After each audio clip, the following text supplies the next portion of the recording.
Now the next and very important thing is stability of alkenes. There are 4 factors that affect the stability of alkenes. Different factors को हम उन conditions में use करते हैं जहाँ पे उनका यूज़ बनता है.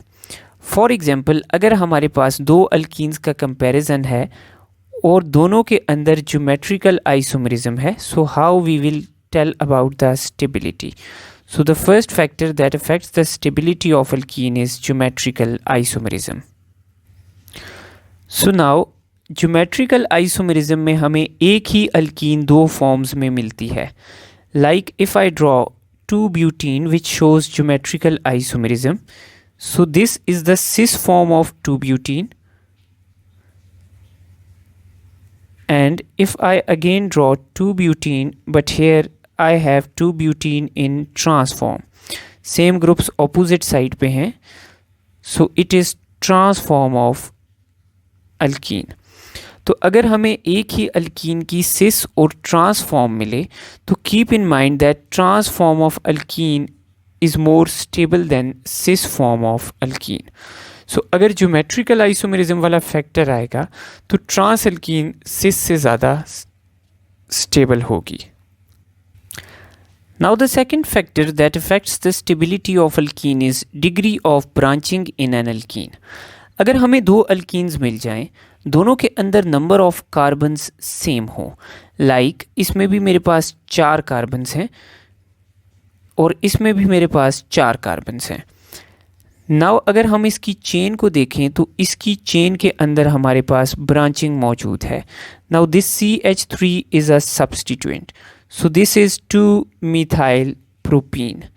टोटल कार्बन इसमें 4 हैं, 1 मिथाइल का और 3 प्रोपीन के. जबकि अगर मैं इस चेन को देखूं तो इसमें भी 4 कार्बन है लेकिन इसमें ब्रांचिंग नहीं है. It is unbranched, so it is 2-ब्यूटीन. सो अगर हमारे पास 2 अल्कीन्स आ जाएं जिनके अंदर नंबर ऑफ कार्बन्स सेम हो लेकिन एक ब्रांच्ड हो एक अनब्रांच्ड हो, सो कीप इन माइंड कि ब्रांच चेन वाली जो अल्कीन है it will be more stable compare to the one which is unbranched alkene. The third factor that affects the stability of alkene is the presence of delocalization or conjugation.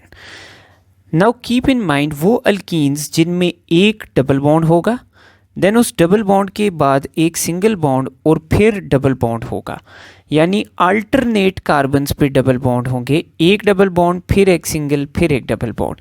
सो ऐसी alkenes conjugated alkenes होंगी, इनमें delocalisation present होगी जैसे हमने basics में delocalisation में study किया था. नाउ कॉन्जुगेटेड अल्कीन्स को पहचानने का ये तरीका है कि इनके नाम में हमारे पास अब यहाँ पर 1 पे डबल बॉन्ड है, 2 पे नहीं है, 3 पे डबल बॉन्ड है. सो इनके नाम में हमारे पास जो फिगर होगा लाइक 1 है तो 1 के बाद 2 नहीं होगा, 3 होगा. इसी तरह अगर सेकंड पे डबल बॉन्ड है तो 3 की बजाय 4 पे होगा. इसी तरह थर्ड पे डबल बॉन्ड है तो 4 की बजाय 5 पे होगा. यानी एक छोड़ के एक कार्बन पे अगर डबल बॉन्ड हो और उनके नाम में इस तरह आ जाए तो डायरेक्ट आप नाम देख के पहचान सकते हैं कि ये अल्कीन कॉन्जुगेटेड है. देन हमारे पास डाइईन्स में सेकंड टाइप की अल्कीन्स हैं जिनमें एक डबल बॉन्ड होगा, देन बीच में 2 या 2 से ज़्यादा सिंगल बॉन्ड्स होंगे और फिर बाद में एक और डबल बॉन्ड होगा. तो जिन अल्कीन्स में डबल बॉन्ड्स के दरमियान 2 या 2 से ज़्यादा सिंगल बॉन्ड्स आ जाएं, ऐसी अल्कीन्स को हम कहते हैं आइसोलेटेड अल्कीन्स. इनके अंदर कोई डीलोकलाइजेशन प्रेजेंट नहीं होती. और वो अल्कीन्स जिनमें दोनों डबल बॉन्ड्स इकट्ठे कार्बन्स पे हों, जिस तरह 1 और 2 पे हैं या 2 और 3 पे या 3 और 4 पे हों, इनमें कोई गैप ना हो, ऐसी अल्कीन्स को हम कहते हैं क्यूमुलेटेड. सो नाउ अगर हमें 3 डाइईन्स मिली हैं कंपैरिजन के लिए, एक कॉन्जुगेटेड है, एक आइसोलेटेड है, एक क्यूमुलेटेड है, so the conjugated alkyne will be most stable followed by isolated followed by cumulated. Now cumulated में 2 पाई बॉन्ड्स की डेंसिटी इकट्ठी आ जाती है, इस वजह से ये अनस्टेबल हो जाती हैं. आइसोलेटेड में कोई स्टेबिलिटी अनस्टेबिलिटी वाला फैक्टर मौजूद नहीं है, जबकि कॉन्जुगेटेड में डीलोकलाइजेशन की वजह से अल्कीन स्टेबल हो जाती है। Therefore it is the most stable among all these three alkenes. The next factor that affects the stability of alkene is degree of substitution. Now इसमें important है वो दो कार्बन्स जिनके दरमियान डबल बॉन्ड है। नाउ ये जिन कार्बन्स के दरमियान डबल बॉन्ड है उनके साथ हमारे पास 4 ग्रुप्स अटैच हो सकते हैं मज़ीद।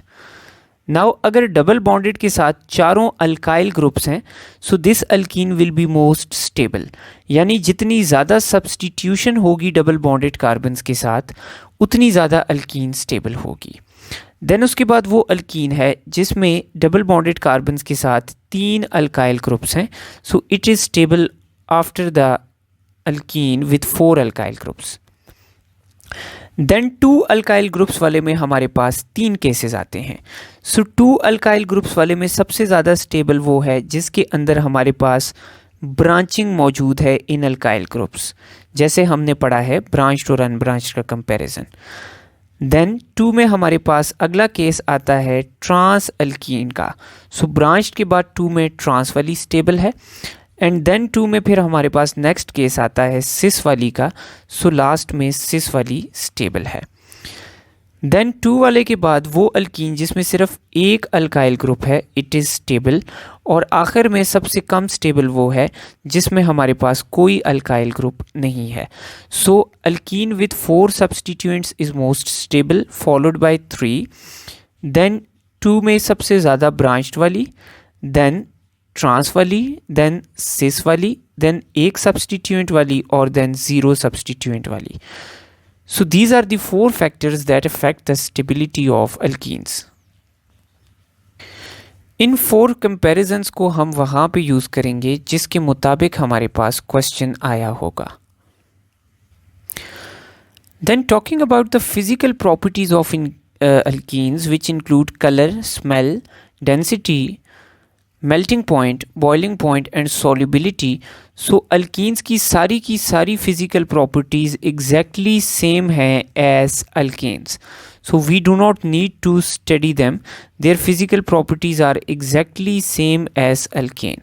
वही ट्रेंड्स हैं, लाइक कलरलेस हैं, ऑर्डरलेस हैं, density is less than water, insoluble in water हैं। देन हमारे पास इनकी सॉल्युबिलिटी नॉन पोलर सॉल्वेंट्स में है। Melting point, boiling point increase in number of carbons के साथ इंक्रीज होता है, and straight chain has more boiling point than branch chain.